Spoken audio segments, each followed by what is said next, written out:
Hello everyone, I hope you've all been doing very well over the last 4 months. I do apologize massively for the lack of videos. I did get a little bit busy with obviously the World Championship in September and then a little bit of a break after the season.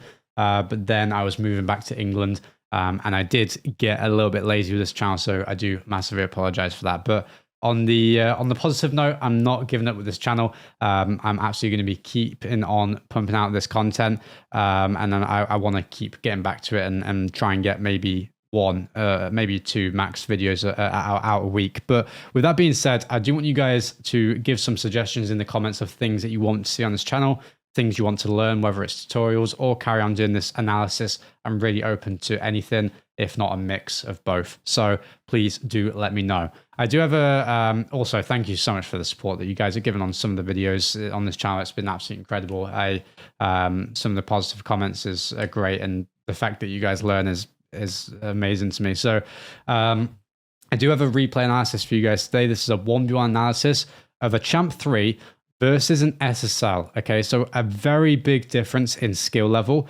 However, our opponent is an SSL in 2v2. They're a GC3 and 1v1, but they're at that SSL level overall in 2s, basically. That's what we go off. Our player that we're looking at here today, Luna, shout out to Luna, Twitch sub over on Twitch, obviously. And that's how they get their replay analyzed. Not a guarantee, basically something extra I give to my Twitch subs. Whenever I record a video like this, I pick out their pool of replays. So shout out to Luna. Now, Luna said this is a salt mine qualifier. That's why they're playing against an SSL opponent. And yeah, it's a tournament qualifier. So they said that they've been grinding hundreds of ones games this season with little success in ranking up. And they said that their strengths very quickly are aggression / being annoying, mechanics, kickoffs, loving 1v1, which is a great strength. And their weaknesses are being aggressive but not actually getting any possession, being too scared on defense, which leads to getting scored on, not getting shots when I should be, finishing, not recognizing how fast I should be going.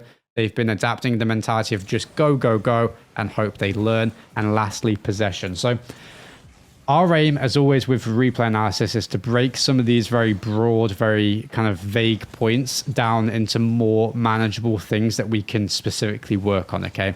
So that's what our aim is. For example, possession, quite a broad, quite a vague thing. How can we pinpoint exactly what is going wrong with the possession? And identify whether it is even correct that is a weakness based off this game, and then create some strategies for them to learn on from that. So I want to very quickly point this out before we go on any further in this replay. So this position happens a turn in 1v1, where if it's more so this position, particularly off kickoffs, which this one was, where we go back and we're faced with a decision after we grab this corner boost here. So we grab the corner boost. Do we want to either go to the net or challenge? All right. We want to do one of those two things. Now, if we turn and challenge, we can turn and fake challenge, but you have to be very careful of that. The thing that dictates what we do here is the position our opponent is in.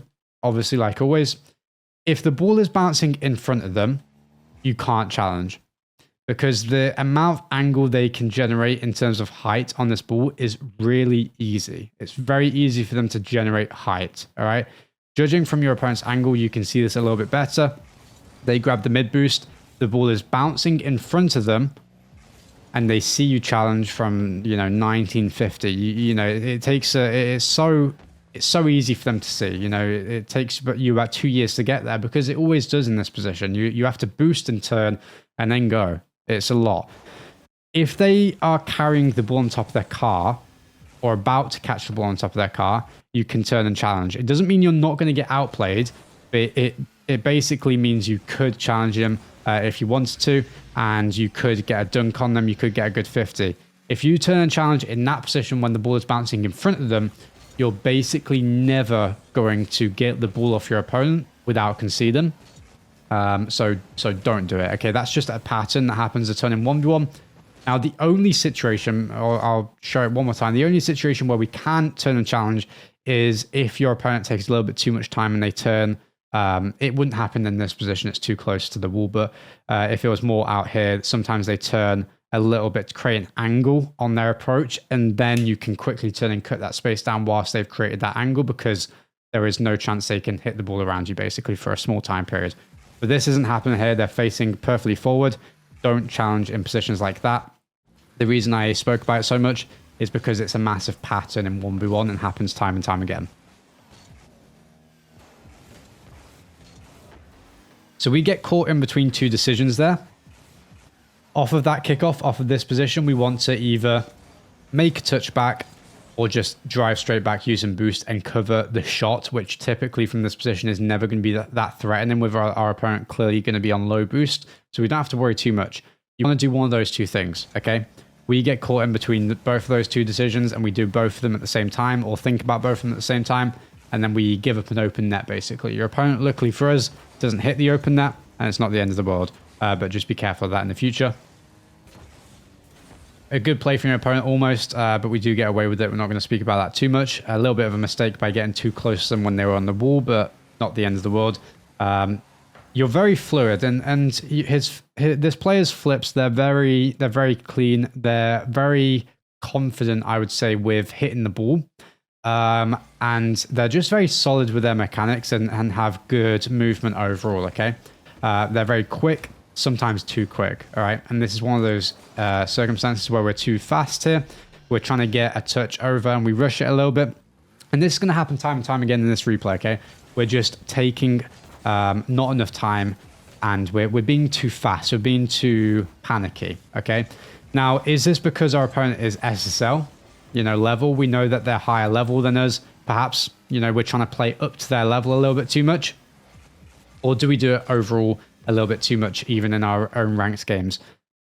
I would say, judging from your playstyle, you probably do it too much. I've not seen any of your other ranked games, but I definitely want you to tone down how fast you're going and not necessarily, still keep your speed and definitely keep your speed because I know that's one of your things you're working on, but don't overdo certain things. Don't try and be too mechanical.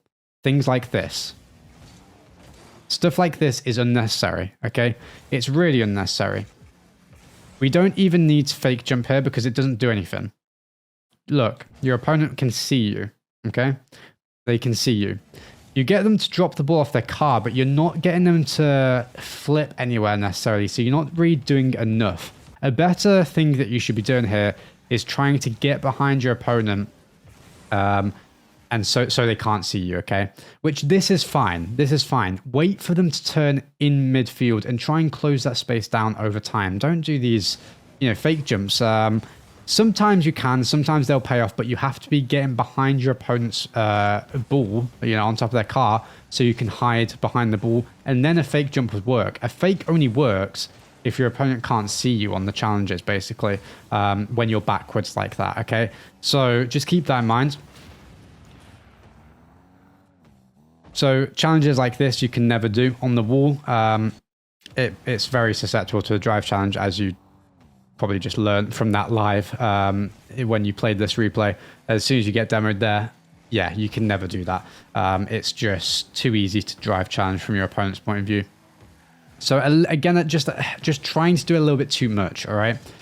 We're fake jumping. I don't know if we're trying to dodge the demo. To me, it wouldn't make sense for us to jump so early if we're trying to dodge the demo because there is no threat straight away when we jump.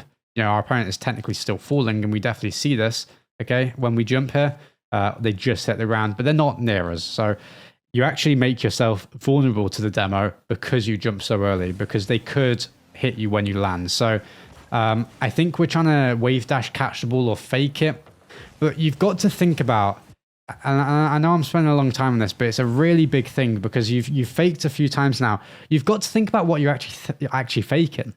What are we faking here? What is your opponent scared of that you're faking? The touch to the wall? There's no threatening chance that you can create from the thing that you're trying to fake. Is what I'm saying. So there's nothing they have to be concerned about. Your opponent is playing smart. Your opponent is playing very smart 1v1. A great kind of game with challenges and drive challenges. A great game with securing all this boost. They do a great job of it every time, apart from this time where you do miss the boost. So a little bit of a mistake from us there, but not the end of the world. But they're playing very smart. In terms of your level compared to other players at your rank, you are more mechanical compared to your opponent compared to players at their rank is what I'm trying to say. So your respective mechanical level for the ranks you're both at, I would say you're more mechanical. You look a little bit smoother compared to a lot of Champ 3s out there than your opponent looks compared to SSLs out there. So he's winning. He is more mechanical than you still, but you have the mechanical advantage in terms of what you can progress into, what type of play you can progress into here from now on. So your mechanics are great, okay? Your mechanics are very fluid, all right? In terms of movement, at least. You do make a few mechanical errors on the ball, which we'll talk about later, but it's not the end of the world. But you're very fluid. You're very comfortable. You can see this every time that we kind of move around the pitch. You can just see this. But you're making the wrong decisions a lot of the time. And this is because it's getting exposed by a higher level player, because a higher level player would understand what is threatening and what isn't, okay? Your opponent knows that this dunk attempt or 50 attempt by you, again, is on the wall. You do a lot of these types of challenges on the wall. It's never threatening. Your opponent knows that. You see that little wiggle that your opponent does? This is really high level stuff, by the way, but we're playing an SSL, so I'm talking about a lot of this. You see that little wiggle to the left, okay? Your opponent just turned to the left here, and then he goes back to the right once he sees the ball get past you. He's turned to the left because he's not concerned about the 50, because he knows that he's going to be quicker than you to get back. So he doesn't mind if he gets 50 to his corner. He's going to keep on. He's going to keep possession. All right. These are things that, you know, your opponent may potentially be thinking about. It may be subconscious at this point. He may be doing it automatically. Okay. But a lot of high level 1v1 players, that's the point they get to. They're not concerned. They're constantly thinking about what is truly dangerous, what is truly threatening, what is actually going to happen if they fall for a fake or if they let you fake them. It doesn't mean a lot in certain scenarios, and sometimes we think it means more than it does, okay? So just be careful with a lot of the wall challenges you're going for and the fakes you're going for. So this is a great chance. This is another thing that happens time and time again, a recurring situation in 1v1 where we win the ball to the sidewall with a kickoff, we grab this mid boost, and our opponent either waits for us to touch the ball down, okay, or they go for their corner boost, okay? So if they go for their corner boost, we're going to see them boosting to their corner, potentially flipping, usually flipping to their corner, and we see them leave in the play. That indicates that we have time, okay? If we see them not boosting, not flipping, it usually means that they're thinking about staying, all right? Now, a lot of the time at very high level, we're talking top 100 1v1, you know, the opponent could slow down and then speed up to try and get you to think they're doing one thing and then they're doing another. But your opponent is just slowing down here, all right? So you take a soft touch, this is completely fine, and you back off slightly because you've seen that they slow down. That is fine.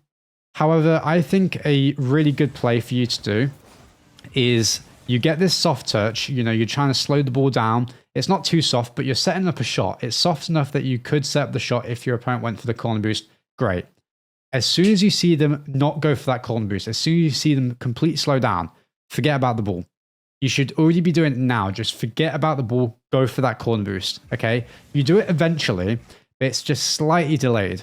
And just that slight delay gives your opponent a little bit of time to get into position again, okay? So if you're a bit quicker on this decision, you would actually just have maybe not an open net, but a very, very awkward opponent and an extremely good chance to score. Even though you didn't do it quickly, you still made a great decision of doing it in the end. So I want to kind of note that as a positive. Really good decision on going for this corner boost. This shot isn't on target, so it's not threatening enough, but you do still make your opponent awkward. I wouldn't go for the ball in this second time though. Just wait for your opponent who is backwards, who is awkward, to give the ball away. Okay? Just wait for that. Because you're playing to beat your opponent, which they are closer to the ball. You're never going to beat them here. So the only other thing that you're playing for is the miss. Okay, if your opponent misses this ball, we score the goal. However, if you back off and your opponent misses the ball, you can then still turn and score the goal. So you're not really gaining any type of advantage by going. So just think about that a little bit in the future. Be a bit more patient on our second kind of shot selection in offense. In terms of this first shot, I would probably, if you can get this on target, fantastic. I would personally probably just take a first touch, because if you do this type of shot in the exact way you've shot this ball and your opponent challenges you, which they could be, you don't see them, you will get hard dunked, okay? So you have to be careful of this hard dunk in this position. If your opponent is just facing forward instead of turning back in this position. So if they make the touch, you steal their boost. If they turn here, which you really can't see from your angle, you'll get hard dunked, okay? So be careful of that. You want to take a little bit of time in those positions, take a first touch, be ready for the low 50 in case you see your or hear your opponent in the last second challenging you. Take that low 50, you have the boost advantage, you'll probably score off it. Just take a little bit more time with the offense that we have. Like here, which is great. You know, we get the ball on top of our car, we don't panic straight away. We do flick it a little bit early because we probably think that we're getting challenged, judging from the timing that we flick this ball or try to. But we still take time. We over air roll on that flick, so we give up possession. And this is one of the points that you're talking about. You're not making your chances threatening enough, okay? This is a really threatening chance though, so we do a good job of taking it midfield, creating an angle on the ball after we see the opponent backing off, and we do a nice shot, okay? So this shot, we do scuff a little bit.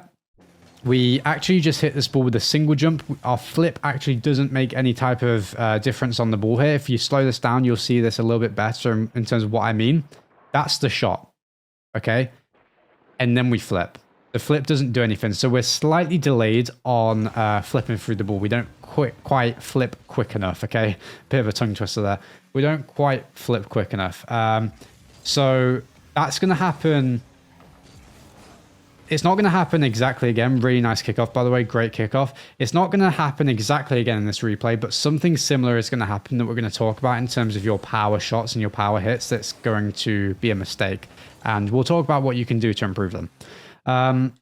Another great kickoff. We make the wrong decision in offense. Again, this is clearly the biggest flaw in your game right now, is making the wrong decision on our types of shots or how we're shooting the ball in offense. So we're definitely going to want to highlight that at the end of this video and talk about what we can do to improve that. In positions like this, just take a power hit. Just take a power shot. All right? Just shoot the ball. Just shoot the ball. Anytime that you have a really nice kind of ball that is dropping at a nice speed, the opponent can't challenge us because they've just grabbed the corner. They could challenge us now, but because you've jumped, they hesitate. So this is great. You've jumped. Just make contact with the ball a bit earlier. Use the 15 boost you have to close the gap down and make contact with it whilst it was maybe at this height. And you have a really nice shot up to here, even up to here. I know it's easy for me to say just shoot the ball to the top corner, but those are easy shots to get good at. And especially with your level of movement, how fluid you look moving around the pitch, you can 100% get good at shots like that. Okay, so we make the decision, we shoot far post. By the way, really quickly, on a side note, this is a massive tip that can help anyone watching this video. Mainly from like champ and above. Actually, I say that, and it's not everyone watching this video, but mainly from a champ and above, but you can start to think about it lower ranks as well. In positions like this, when you're shooting the ball, unless you know 100% that you're going to score the shot far post, be careful of it. Don't shoot the ball far post because it makes it extremely easy for your opponent to counterattack. Because you typically land near post in shots like that, and your opponent lands in their corner with momentum from flipping into the ball and boost control a lot of the time, and they can just score and open that. All right, so I just wanted to point that out. We make a little bit of a slow decision on going for this corner boost, but we still get there in time. That's fine. And we turn a little bit too sharply into this ball, okay? So I am going to talk about this really quickly because it is important to note a lot of the time in 1v1 when we're turning from a corner boost or a mid boost and we're wanting to challenge, you want to take a little bit of a wider angle around the boost, okay?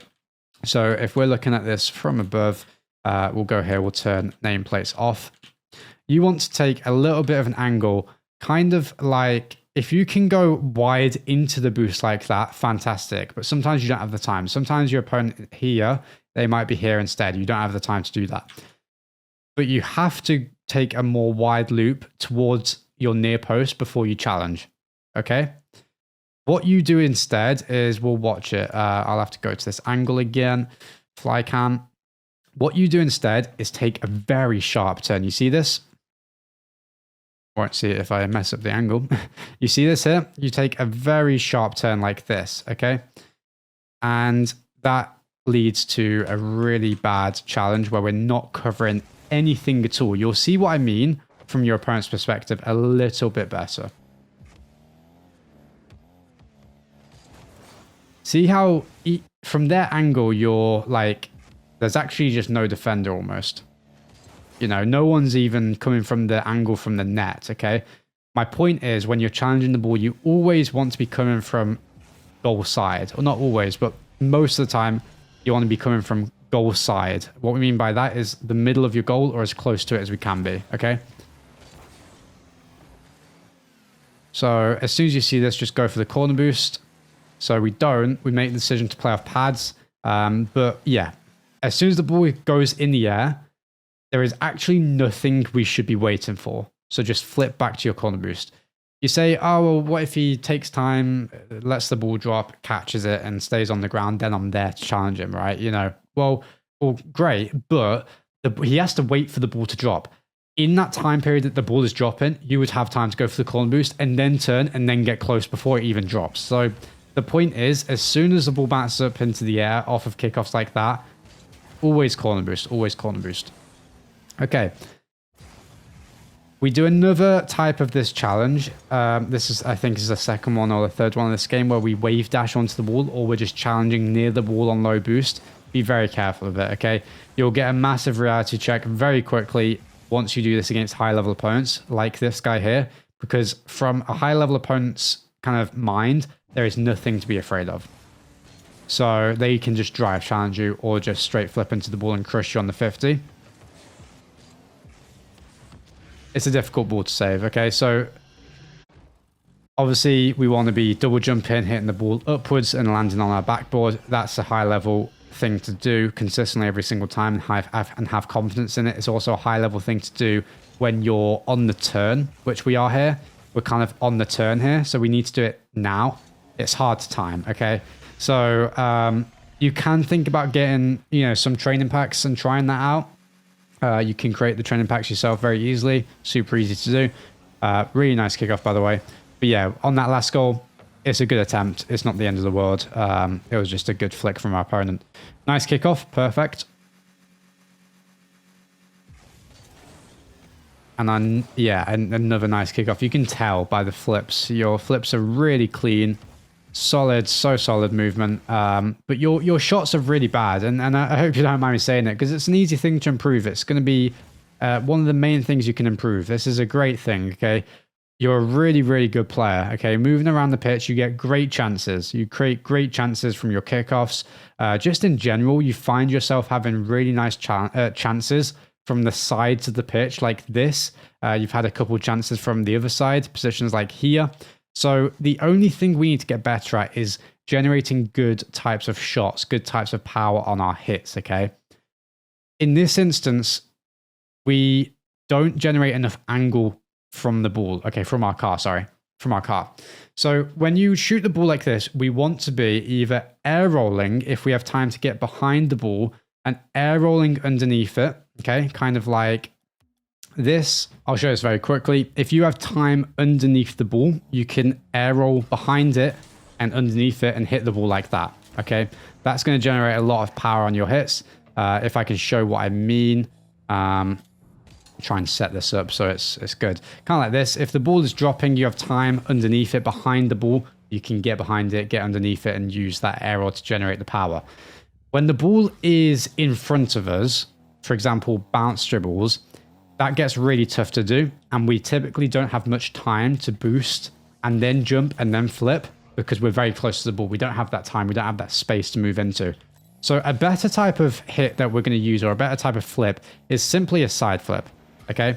So on the end of our bounce dribbles, we want to side flip like that.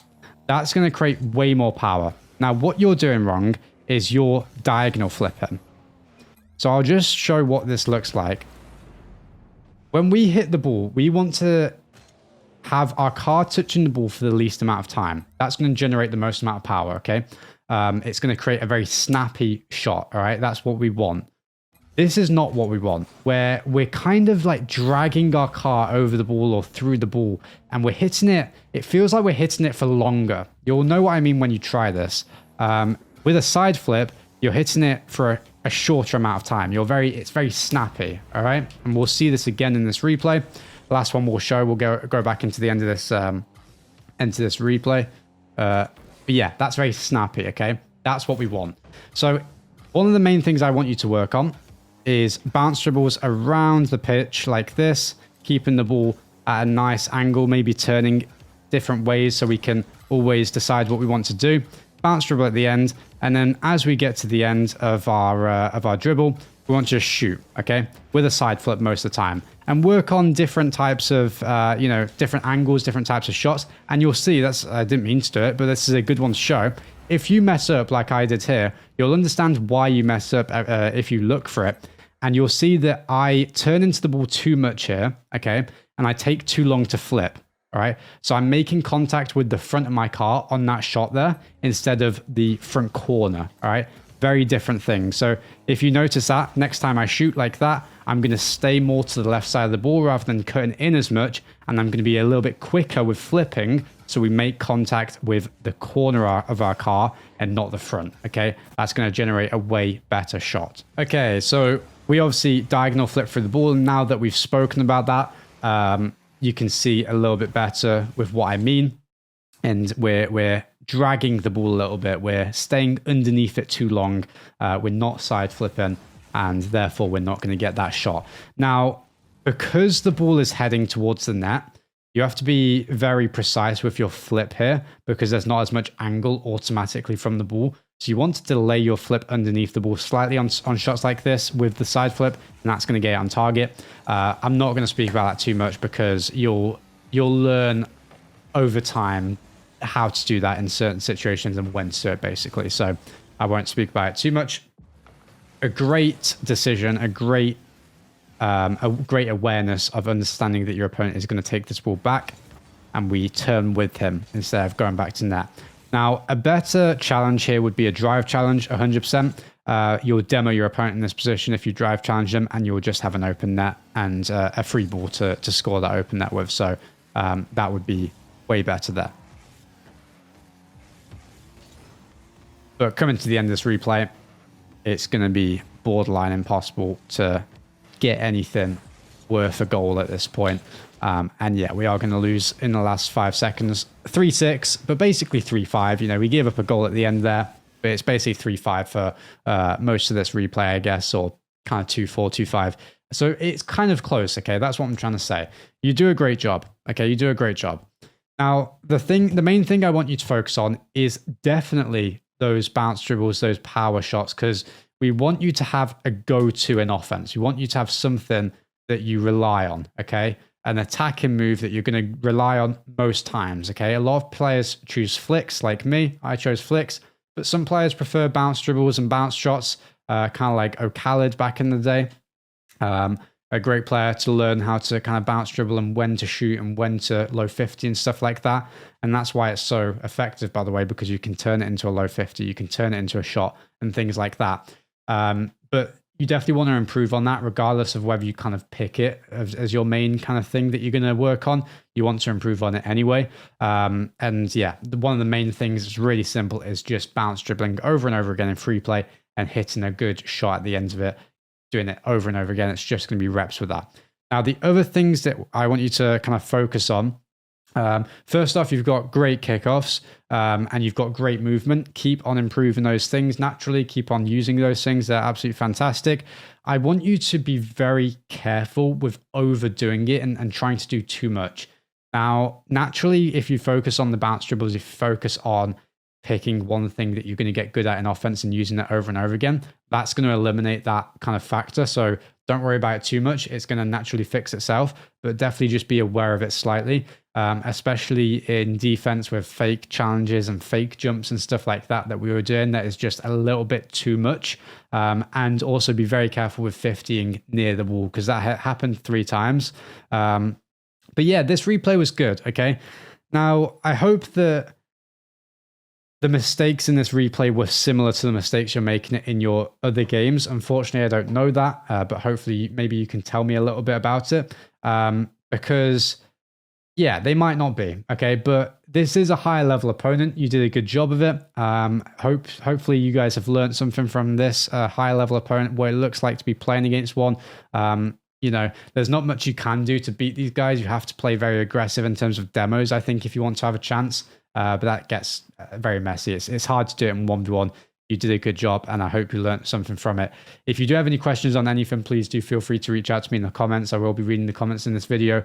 And other than that, we're going to leave it there for today. Leave a like on the video, subscribe to the channel. I'll see you guys in the next one. Take care.